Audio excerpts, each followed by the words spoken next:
Good morning, I'm Brother Jason, and this is the Baptist Catechism. Question 66 asks us, how is the Sabbath to be sanctified? How should we celebrate the Sabbath day? This is a big question for a lot of folks, many people who are very legalistic, many who are like, it doesn't matter. But the Bible does have some things to say about it that we should listen to. The answer to that question: one day in seven should be especially devoted to corporate worship and other spiritual exercises that restore the soul's rest in God and zeal for his name. It should provide physical refreshment and fit one for a week of devoted service to Christ.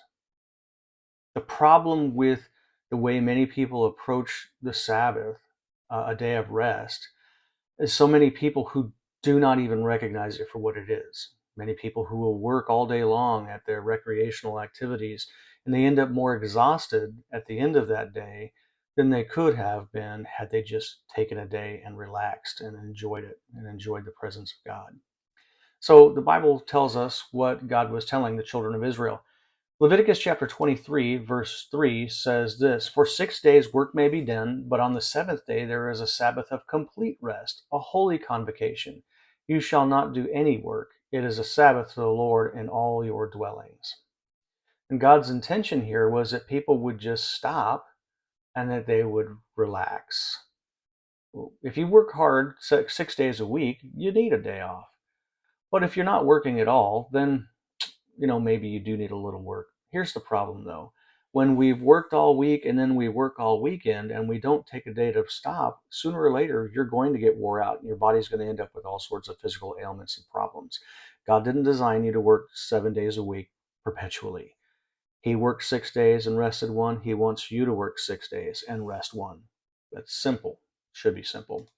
Isaiah chapter 58, verse 13 says this: If because of the Sabbath you turn your foot from doing your own pleasure on my holy day, and call the Sabbath a delight, the holy day of the Lord honorable, and honor it, desisting from your own ways and from seeking your own pleasure and speaking your own word, then you will take delight in the Lord. And I will make you ride on the heights of the earth, and I will feed you with the heritage of Jacob your father, for the mouth of the Lord has spoken. And so what God was telling the children of Israel was, honor the Sabbath day. Don't just take a day and say, this is the day we don't work, and put a boundary around the city that says you can't walk any further than this, and be real legalistic about it. God wanted them to truly honor it. Call the Sabbath a delight, a day, it's a good day, the holy day of the Lord being honorable. So when you honor it, you desist from your own ways. You desist from seeking your own pleasure and speaking your own words, and you take that day and you focus in on the Lord. Fast, pray, relax, read the word, sing songs, go to church, worship the Lord, sit out in nature and watch the trees move in the wind. Honor the Lord in it and just focus in on God. Take a day so that your soul can be strengthened as you hope in the Lord. Matthew 12, verse 1 says, At that time Jesus was going through a grain field on the Sabbath, and his disciples became hungry and began to pick the heads of grain and eat. When the Pharisees saw this, they said to him, Look, your disciples are doing what is not lawful to do on a Sabbath day. But he said to them, Have you not read what David did when he became hungry, and he and his companions, how he entered the house of God, and they ate the consecrated bread, which is not lawful for him to eat, but for those with him, or not for those with him, but for the priests alone? And have you not read in the law that on the Sabbath the priests in the temple break the Sabbath and are innocent? But I say to you that something greater than the temple is here. But if you had known what this means, I desire compassion and not sacrifice, you would not have condemned the innocent. For the Son of Man is Lord of the Sabbath. The Sabbath was meant for man to take a rest. It's not a day to be legalistic about it. Jesus is saying, look, you can be as legalistic as you want to be, but it's not going to help you.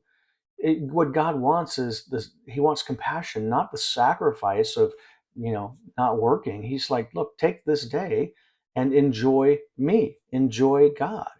And so that's the two different approaches. Some people are very legalistic and others are very liberal with it. But the Lord has said there's a middle path here. Honor the day, call it a delight, enjoy the presence of God. And what these disciples were doing by walking through a grain field and picking the heads of grain and eating it, that's not work. But the legalistic Pharisees said it was work. So, like where I live at, there are some people who are older who would say, don't go fishing on Sunday because that's work. But for some people, that might be a time to relax and enjoy the presence of God as they enjoy nature after they've worshiped the Lord in a corporate setting. enjoy that afternoon in doing something that they relax and enjoy to do. You know what? The Son of Man is Lord of the Sabbath. The Sabbath was made for man, not man for the Sabbath. It's a day for us to rest. Mark chapter 2 tells pretty much the same story. The disciples are along the way picking heads of grain. The Pharisees say, look, it's what you're doing is not lawful. And Jesus' response to them is, the Sabbath was made for man, not man for the Sabbath. So the Son of Man is Lord even of the Sabbath.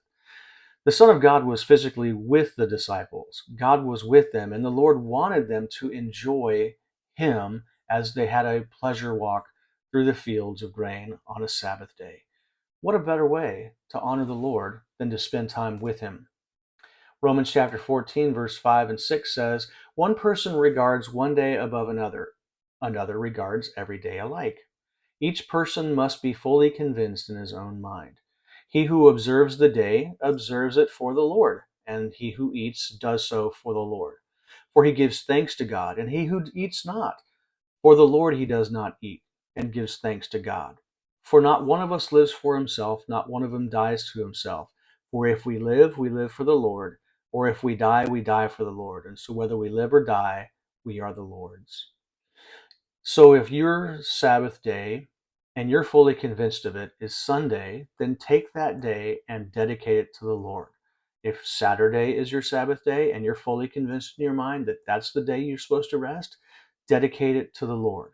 If you fast from certain foods on certain days, do so to the Lord. If you feast on certain days to the Lord, then do that to the Lord. But your focus in your heart is that you are doing this for the Lord, and to the Lord you will give that praise and honor and glory. Just honor the Lord. Don't worry about what everybody else does. You do what the Lord is telling you to do. Honor the Lord. At least take one day out of 7 and give it to him. Question 66. How is the Sabbath to be sanctified?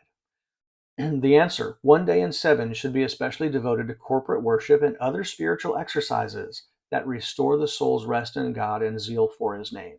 It should provide physical refreshment and fit one for a week of devoted service to Christ.